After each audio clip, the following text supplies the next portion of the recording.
Hello and a very warm welcome. I am Gursheen Garland and you're watching Firstpost. In the next few minutes, we bring you the top 50 updates from around the world, only here on Fast and Factual. Let's get started. Our top focus comes in from West Asia. An Israeli airstrike hit a school sheltering displaced Palestinians in the Gaza city. According to Gaza civil defense authorities, the strike killed at least 11 people. Israeli forces continue to strike Gaza despite the halt announced for polio vaccination campaign. The Israeli security forces killed a Palestinian suspect in the West Bank's Hebron city. This comes after an Israeli police vehicle came under attack yesterday. The attackers opened fire at a police vehicle, killing 3 officers near the city of Hebron. The Israeli security forces found 6 bodies of hostages in tunnels under the southern Gaza's Rafah area over the weekend. The bodies were taken to Israel and identified. The incident has triggered massive outrage. According to Israeli military, Hamas continues to hold at least 97 hostages in Gaza, with 33 of them believed to be dead. Tens and thousands of Israeli protesters hit the streets across cities yesterday. The protesters called for a ceasefire deal and called on Prime Minister Benjamin Netanyahu to do more to bring the remaining hostages home. The protesters clashed with police and blocked traffic. The Israeli police said some 24 people were arrested nationwide. As tensions continue to escalate in West Asia, the US President Joe Biden has reacted to death of American-Israeli hostage Hersh Goldberg Polin in Gaza. President Biden said he's devastated and outraged. He further said, and I quote, "Make no mistake, Hamas leaders will pay for these crimes." Vice President Kamala Harris also condemned the killings. In the United States, 2 teenagers were shot outside the Michigan State Fair in Novi City on Saturday night. One of the victims died while the other is in a stable condition. Investigators said it was an isolated incident stemmed from an argument in recent days. Moving to Europe, after Ukraine's alleged drone attack on Russia, the Russian forces launched missile strikes on Ukraine's northeastern city of Kharkiv.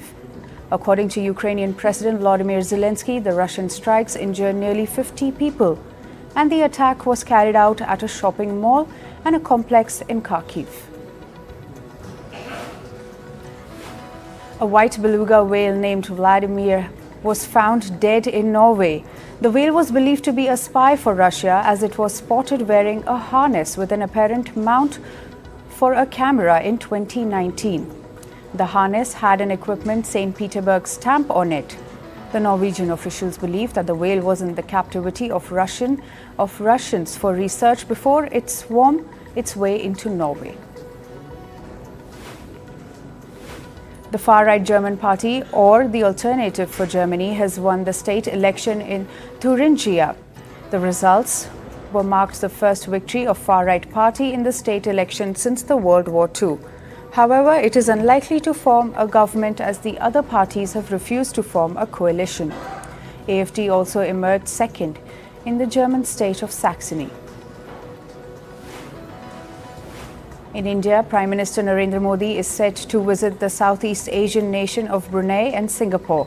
According to Indian Ministry of External Affairs, PM Modi will visit to Brunei on September 3 to strengthen bilateral cooperation, marking the first ever visit by an Indian Prime Minister to the island nation. He will then head to Singapore on September 4 at the invitation of his Singapore President Tharman Shanmugaratnam. Continuing with India, an on-duty nurse was molested in eastern state of West Bengal.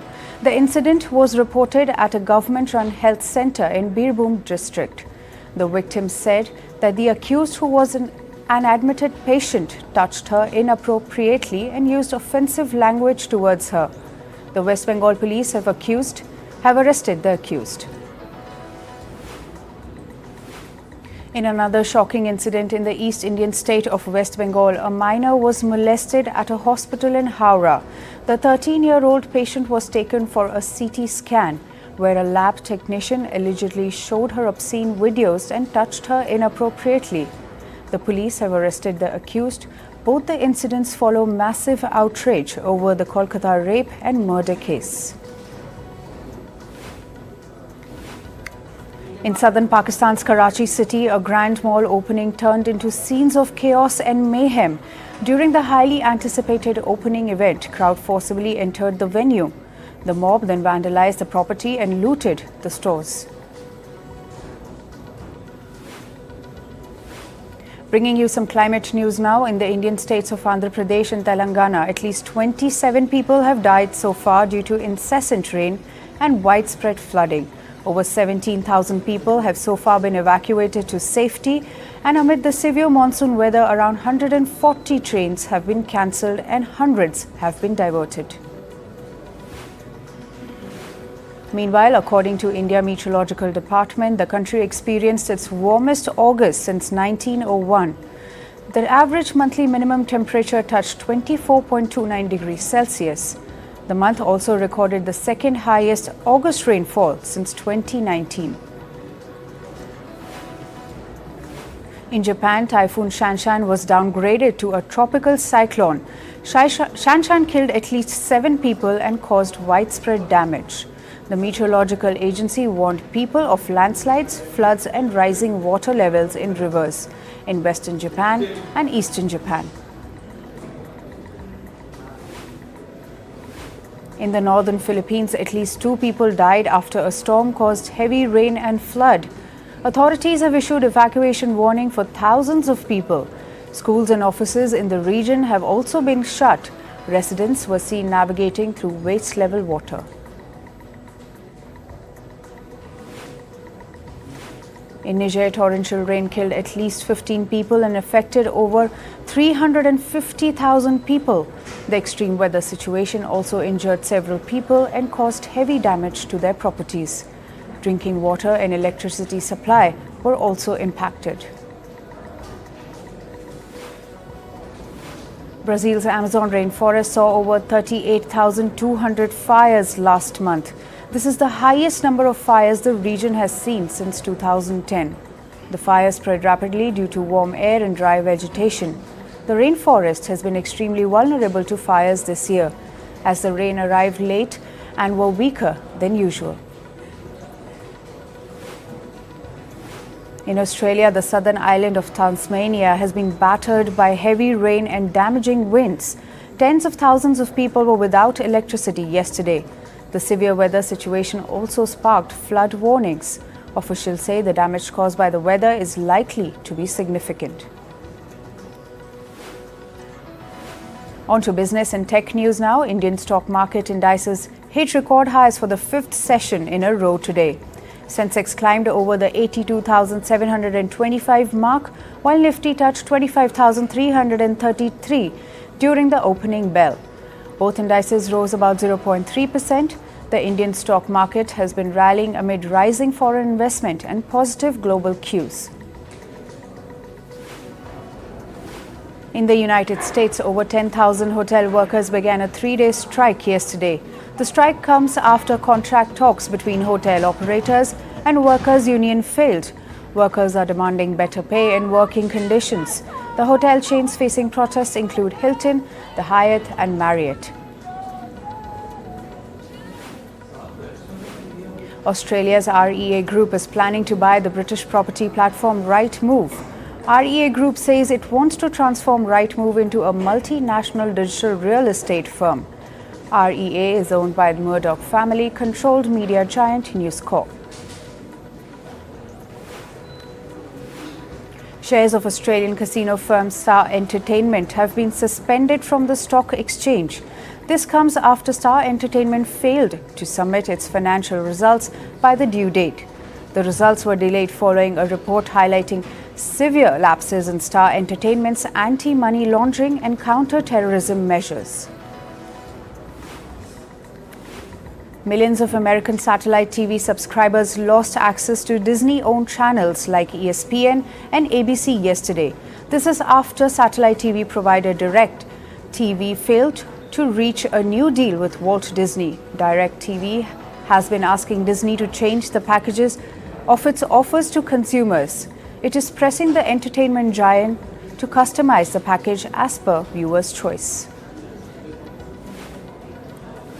Seychelles-based crypto exchange OKX has named Gracie Lin as the new CEO of its Singapore business. Lin previously worked as Deputy Director at Monetary Authority of Singapore. She has also worked at Singapore's sovereign fund GIC and the online delivery app Grab. American investment firm Blackstone is reportedly closing to a deal to acquire Australian data center operator Airstrike. Blackstone has been in talks with Airstrike's owners, Macquarie Group and PSP Investments, regarding the deal. The deal is expected to be valued at around $13.5 billion. A 5-member panel of Brazil's Supreme Court will vote on the suspension of the social media platform X. The Elon Musk-owned platform was suspended in Brazil following a Supreme Court judge's ruling last week. The judge banned X after it failed to appoint a new legal representative to defend itself in the cases it faces in the country. Now the top court has called a virtual session to review the decision. Legal troubles continue to mount for Telegram. South Korean police have reportedly launched a probe against the messaging platform. The police want to examine if Telegram has been helping in the distribution of explicit deepfake content. South Korea has been outraged over the spread of sexually explicit deepfake content in Telegram chat rooms. Earlier, authorities asked social media platforms for cooperation in dealing with this issue. Chipmaker Intel CEO Pat Gelsinger will reportedly present a cost-cutting plan to the firm's board later this month. This comes after Intel reported weak financial results last month. Reports say Intel CEO plans to sell its program chip unit Ultra. The chipmaker is also expected to cut spending on proposed factory in Germany. Moving to sports, we start with cricket. England beat Sri Lanka in the second test by a whopping 190 runs. Sri Lanka were chasing a staggering 483 runs on day 4. England's Gus Atkinson started with the ball by taking 5 wickets and giving away only 62 runs. Sri Lanka were eventually dismissed for 292. With the win, England have clinched the 3-match test series 2-0. England's former Test captain Joe Root achieved a historic milestone during the second Test against Sri Lanka. He scalped a century twice in 3 days at Lord's. Joe Root scored his 34th 100 on day 3 of the Test match. This makes him the leading century maker for England, a record that was so far held by cricket legend Sir Alastair Cook. Reports say Moheen Naqvi, current Pakistan Cricket Board chairman, is set to replace Jay Shah as president of the Asian Cricket Council. Naqvi will assume the role after an ACC meeting scheduled for October and November. His appointment follows the ACC's rotational leadership policy. Jay Shah, who is the current ACC president, will resign from the post due to his new position as the International Cricket Council chief. In football, Liverpool defeated Manchester United 3-0 at Old Trafford in a Premier League match. Luis Diaz scored back-to-back goals before half-time to give Liverpool a 2-0 lead. Forward Mohamed Salah grabbed the third goal in the 56th minute to seal the match. This was Liverpool's third Premier League victory under their new coach Arne Slot. Chelsea and Crystal Palace battled it out to a 1-1 draw in Premier League match. Striker Nicholas Jackson netted a first-half goal to put Chelsea ahead, but their lead went in vain after a 20-yard strike by Crystal Palace midfielder Eberechi Eze. The 1-1 draw helped Crystal Palace earn their first point of Premier League season. Chelsea signed English international Jadon Sancho from Manchester United on a season-long loan. Chelsea must buy Sancho permanently for about $59 million, according to reports. Sancho started playing for Manchester United in 2021, but he had a fallout with United's manager, leading to a loan return to Borussia Dortmund in 2024. In tennis, defending champion Coco Gauff crashed out of the US Open. The American suffered a shocking loss at the hands of her compatriot Emma Navarro.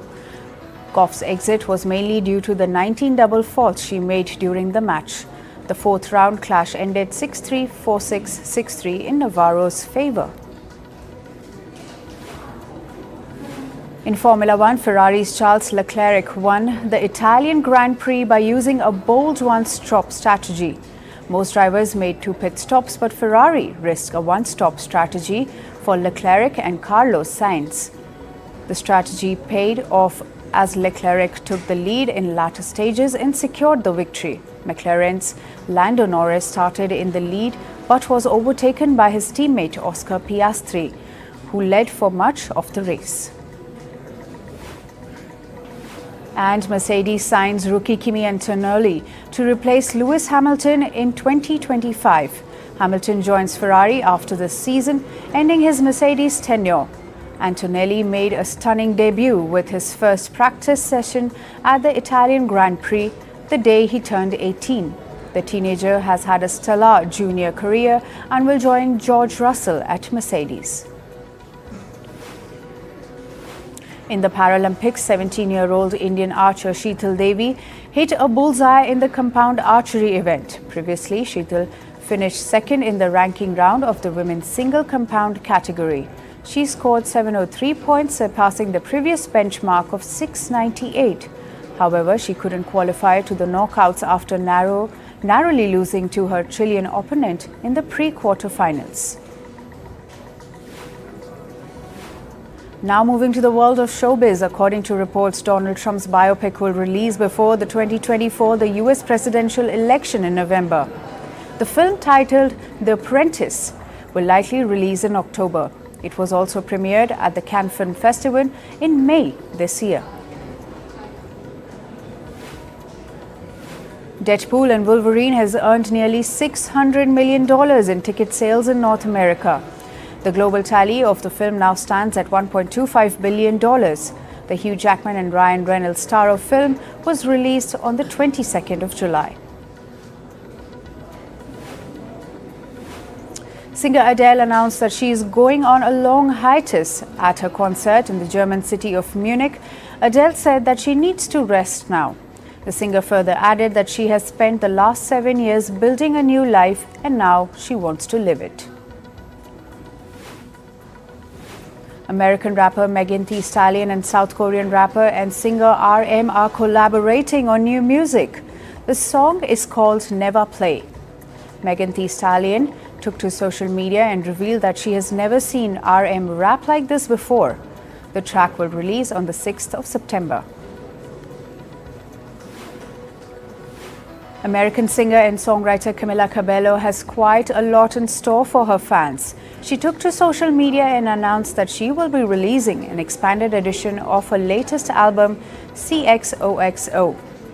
The singer will also release a brand new song with it's called Godspeed. It will release on the 6th of September. Singer and actor Selena Gomez paid a surprise visit to a school in the US. State of Colorado, Gomez said that she had come across a fan's post that requested her to perform at the school's event. Although she did not perform, but she spent time with the students. Actor Jessica Alba says she brought her father's childhood home to surprise him. She took to social media to share the entire journey of buying the house and then transforming it as per her father's liking. Alba said that the property holds sentimental value as it belonged to her grandfather. Actor Brad Pitt and jewelry designer Ainsley Ramon have become the latest Hollywood couple. The two officials made their relationship public by attending the Venice Film Festival hand in hand. They attended the screening of the film Wolves. In the upcoming Friends 30th anniversary auction, late actor Matthew Perry's Chandler's sweater has also been added. The cashmere sweater's pre-sale value was $1,500, and it's expected to go up to become the most expensive item on the list. The auction will take place on the 23rd of September. At the Venice Film Festival, actor Richard Gere said that his role in the 1990 film Pretty Woman was criminally underwritten. He said it was basically a suit and a good haircut. The film was directed by Gary Marshall and had Julia Roberts in the lead. The film crossed over $460 million worldwide in 1990. That's all for today. Thank you for joining us. I am Gushin Garland and we'll see you right back here tomorrow. Stay informed and stay tuned to First Post. It's over! He's done it again! Unbelievable!